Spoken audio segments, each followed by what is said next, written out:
pleasure for me to have, after 2 weeks ago, we are having Don Schulz with us, now Frank Mulhern, Professor and Associate Dean from the Medical School of Communication from Northwestern University in Chicago with us, and having the possibility of sharing thoughts and interesting discussions with him. And well, I hope that you will have a nice evening. We will first of all have a short keynote where we hear all the new ideas on how to integrate public relations and marketing communication in the digital world, social media. And afterwards, Stefan Wehmeyer, professor here in our institution, will lead us through the discussion. He's responsible for the research in our department, and after that we will have certainly some time to network with a short drink and something like that. So have a nice evening, some interesting discussions, and enjoy it. Thank you. Okay. Thanks. Thank you and good evening. Pleasure to be here. I'm going to tell you some things about my perspectives on public relations, corporate communications, and how that relates to what we call integrated marketing communications. So let me talk a little bit about what we mean by that. I'm at Northwestern Medill School. Actually, Medill has long been called the Journalism School, which just renamed itself about 3 weeks ago as Journalism, Media, and Integrated Marketing Communications. So that's our new name. And it reflects just kind of the evolving field and kind of the media world and the variety of different things that are going on, some of which I'll talk about tonight. I work in the Integrated Marketing Communications Department. I used to be department chair, now I'm Associate Dean for Research for all of Medill. But basically, by Integrated Marketing Communications, we used to be an advertising department, and we kind of, prior to me being there, and I've been there 16 years, but they changed it and kind of made it more generally marketing communications, including public relations and direct marketing, along with advertising and promotion. So that's basically where we got to be Integrated Marketing Communications, or IMC. We, depending on how you want to look at it, our program consists of 3 or 4 or 5 different subsequences. One of those is corporate communications, one of those is traditional brand advertising, one of those is more database marketing and modeling, one of those is more branding. So there's a variety of kind of specializations. Part of our emphasis is on bringing this all together, and that's some of what I'm going to talk about tonight, about not really having separate and distinct parts of the marketing or organizational communications world, but maybe bringing some of it together around stakeholders, consumers, and other constituents, and those are some of the things I'm going to talk about. Right.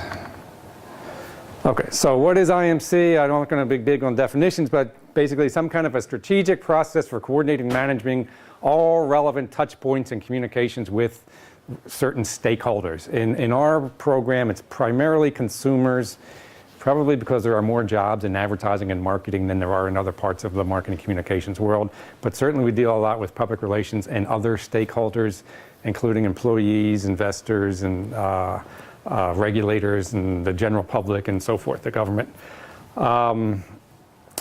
Part of our emphasis is kind of I mean, we are not in a business school. We have actually Kellogg, which is a very big business school and very good one, and a very good one in marketing. And we distinguish ourselves by really being about marketing communications, and that, of course, aligns us very closely with the corporate communications world. A lot of our emphasis is on measurement and financial aspects of marketing communications, such as with respect to advertising, the inflows of monies that come into organizations, be they through consumer spending or fundraising in a nonprofit kind of thing, or whatever the case may be, and kind of understanding how communications relate to money, basically revenue inflows to organizations as a function of outbound and interactive communications. I've mentioned these other, of course, so now, as is the case with all of your worlds, everything's kind of shifting and changing because of digital and social media, and I'll talk some more about that. It's, I kind of look at it as partly this is a problem because a lot of our methods and concepts don't quite work exactly the same way in this new world of digital and social media. On the other hand, it's an awfully exciting time to be in this industry. I mean, things are changing so dramatically. It's kind of fun to be part of the revolution or the recreation of the organizational communications world. Okay, in many respects, corporate communications or public relations is one of the most difficult parts of the organizational communications world in general, relative to some of the other components, such as advertising. First off, and I'm not sure how it is here, but I imagine it's the same, and I talked to some people last week, and I think I did get this sense it was, that corporate communications departments are separate from marketing and advertising departments. Does that sound about right? Yes?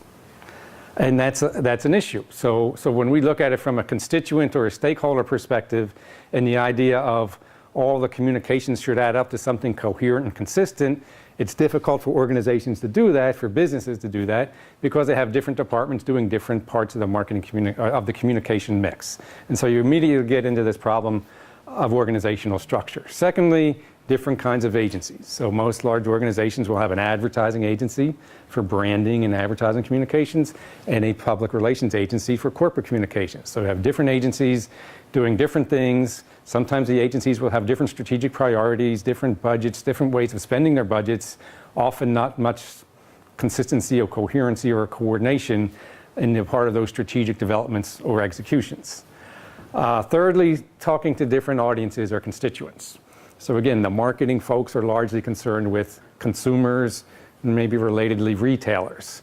The organizational communications are dealing with employees, as I mentioned just a few minutes ago, these various other stakeholders, a lot of ones that marketing and advertising people really have no interest or really no ability to understand or communicate to. So you have this real distinction, and you immediately find yourself, from the point of view of looking at integration or coordination, this is very hard to do because we have different departments, we have different agencies, and we're talking to different audiences. So now we're expected to make this coordinated and consistent and advance the overall organizational purpose.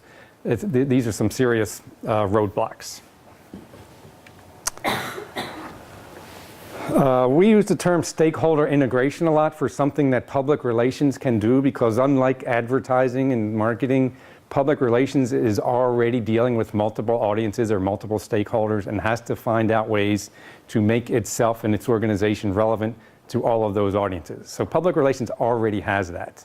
Marketing doesn't have that. I mean, marketing, research in marketing and academic research in marketing is almost entirely about consumers. And as I mentioned, the second part of it may be about a different constituent being retailers. And related to those salespeople as they interact with retailers. But when you get into public relations, you bring to it much more of a multiple stakeholder aspect and the ability to deal with internal and external audiences and ways to kind of connect those. That's something that I think public relations brings that advertising and marketing do not do very well. And when we talk about integration, the way we try to develop it and research it and teach it is to try to find the best parts of each of the subfield of organizational communications. I'm not sure what each of those are, but for example, if you go to direct and database marketing and you find analysis and quantification and measurement is very strong. Certain other things aren't very strong, but those things are strong. You go to advertising and you find branding is very strong. You go to public relations and you find dealing with multiple constituents, dealing with both internal and external audiences, and I'll, as I talk in a few minutes, dealing with uncontrolled environments. These are some benefits that public relations brings, and those are some of the things I want to highlight tonight. Actually, let me add one more before I move on. Short-term versus long-term. So the most short-term of all marketing communications endeavors are things such as advertising and direct marketing that are intended to influence very short-term behavioral response. You go to advertising and you get to maybe a longer-term brand building, brand equity. You go to organizational communications, you tend to find a much stronger long-term emphasis, reputation management and things like that, which is a very strong and very powerful aspect. I find, I don't know about in your world, but in our world we hear a lot about ROI and measuring the impact of communications on short-term financial returns. And I often think of in organizational communications, and that's not the right metric, because the purpose of good reputation management, for example, is not to increase sales next month. It's to maintain the reputation of an organization in a community for a very long period of time. So that's a very important aspect of the measurement aspect as it pertains to the organizational communications. As I said, uncontrolled environments. So I teach advertising, and I teach media, and I teach marketing, and a lot of what I realize we teach is about controlling the experience a consumer has with a brand.